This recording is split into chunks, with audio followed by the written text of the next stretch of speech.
So in many ways, I'm making this show for the Dallas that was in your seat that you're in right now. And I was really impressed when you cracked the code last year.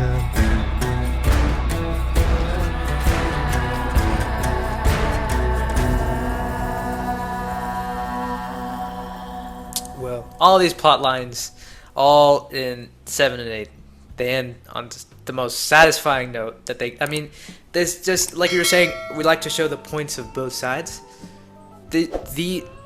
All of these characters are so Mary, Tamar, the women, the men, just everyone is so three-dimensional. Like, it's like they're this, but this, and this. It's not just like one-note characters.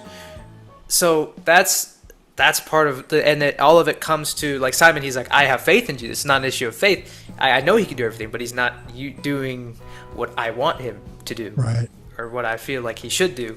So all these characters are so, like, real, and then they all get resolved in episode 7 8 in such a beautiful way. So you, Ryan, and Tyler are absolute geniuses. I think you guys, like, there's not that much like this. There's not that many shows that are so just deep and rich in characters and in creative storytelling. So you guys have your work cut out for you from seasons 4 till 7, and I think that you guys are going to do an amazing job.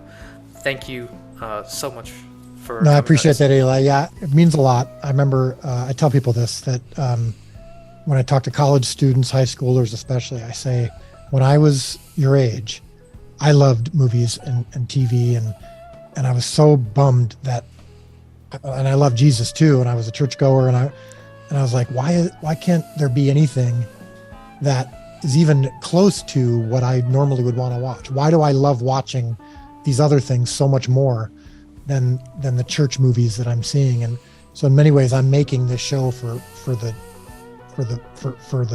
Dallas that was in your seat that you're in right now.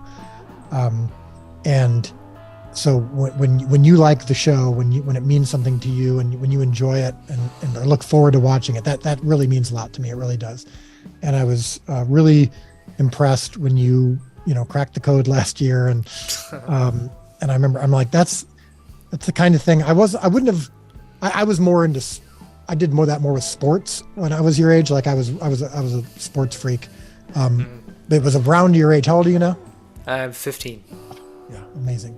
I'm very impressed. But it was around your age when I first, like, I saw the movie One Flew Over the Cuckoo's Nest with Jack Nicholson, a 1970s movie.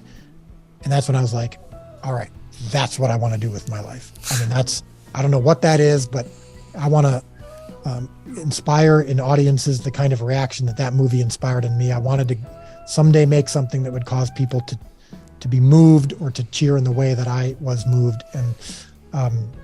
And to be able to do that with a Jesus story, to be able to do that with a story of our faith, is the honor of a lifetime. And I'm really grateful that and it means a lot that the show touches you and that you like the show. That's really gratifying. So I got to tell you real quick before we go, I'll make this real quick. I met you at the Feeding of the 5,000. Did you show up, by the way, in the final? I did. Yeah, I was in the final cut. I saw myself a few times. Yeah. Okay. But I remember I met you for the first time at the end of the night. Yeah. And you were really quiet and reserved. Like it was almost like it almost felt like you were in a rush. And I was like, I was surprised a little bit because you're so, outgoing and whatnot on the podcast. I just was curious. Were you exhausted, or do you remember that at all? I just remember your family came by and I was like shaking your hand, and you were like, it seemed like you were on your way to bed. I don't remember, or maybe you were just overwhelmed from the day. I don't remember, but do you remember that? Yes, I do remember that, and I was very tired. Yes, I was exhausted. It was just been because I said in my video, like we went to all of the groups. Like we sorry to tell you, but we kind of broke the rules. We snuck back into all of the groups. We were in like group pink or group orange. I forget, but we went to that one, and then we were like, you know what? We're just gonna turn right around, follow the crowd, go back into the next one. And so we were at all of them. And then for the latter part of the day, for most of that like afternoon shooting, until the nighttime. We were right there in the first couple of rows.